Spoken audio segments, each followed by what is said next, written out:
Vice President Kamala Harris on the Rittenhouse verdict. Biden said Friday, the president said Friday, he and many other Americans feel angry and concerned about the acquittal of Kyle Rittenhouse for killing 2 men and wounding a third, but also said people have to abide by the jury's verdict. He called for calm in Kenosha.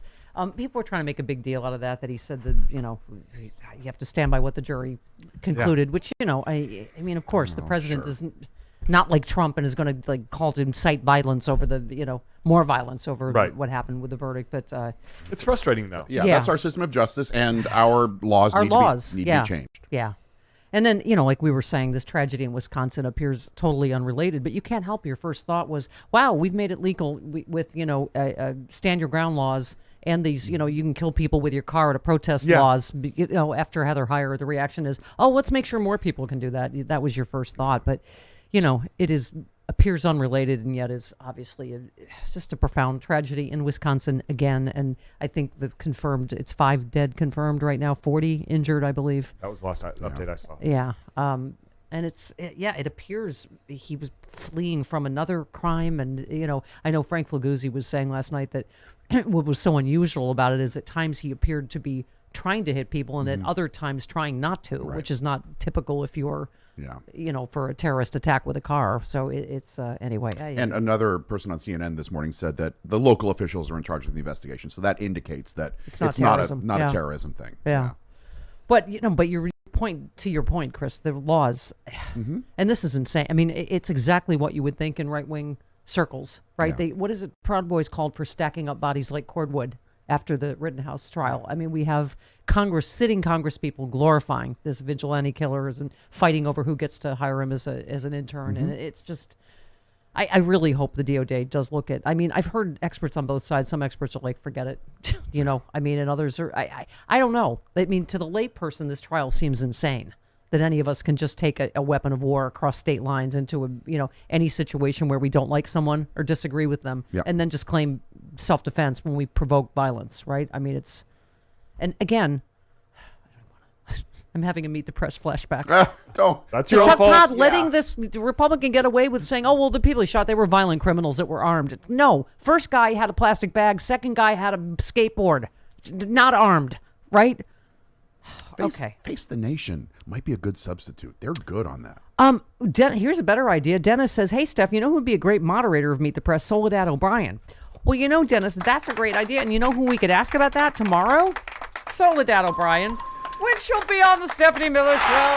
Yeah. I love her. I love her so much. Great. And she's adopted a new dog. I have to talk about the new puppy with the other. I think she and I are having a contest for who can post more dog pictures. She also has a great documentary on HBO right now called Black and Missing, which everyone should watch because it is essential. She's fantastic. She does a lot of the same media critique that Eric Bowler does, and she is fantastic. I've been dying to get her on forever. And Glenn Kirshner, who makes all things possible, has helped us get Soledad O'Brien. And Soledad O'Brien does not take any guff. Yes.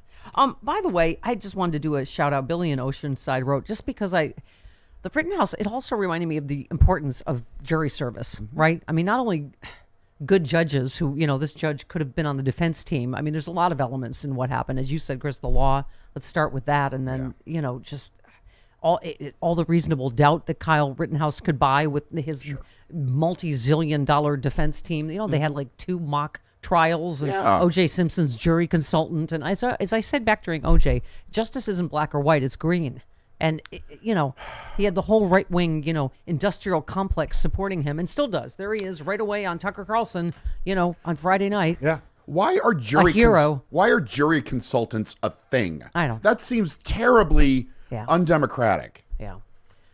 Anyway, Billy says, Steph, I work remotely with a fellow Steph head, and like us, she's a huge animal lover. She mentioned her jury duty last week and how it was the worst case she could have caught. I knew right away it was animal abuse.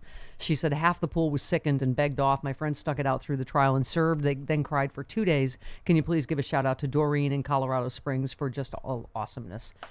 Doreen, thank you. It does make you think, don't throw away that jury summons. Like, you know what I mean? Yeah. It's just, we all are, that's why I'm wearing my justice shirt. Yeah. We're all part of it. We're all, you know. Being on a jury was really rewarding for me. Yeah. I enjoyed it, even though I had to ask for time off from you. I was unaware it's illegal to say no. No, it was actually really rewarding. You get to see the justice system from the inside. I would not be good only because for the same reason I'm not on regular TV. I'm too much of a loose cannon. Well, if it were animal abuse, I would jump over the thing and strangle the person myself. I'd be like, "Ma'am, no, you're just supposed to." I'm like, "Oh, really?" I like to get to justice quicker. I'm going to strangle this person. The bailiff would like a word. It would be worth seeing you on a jury just to see you have to sit still.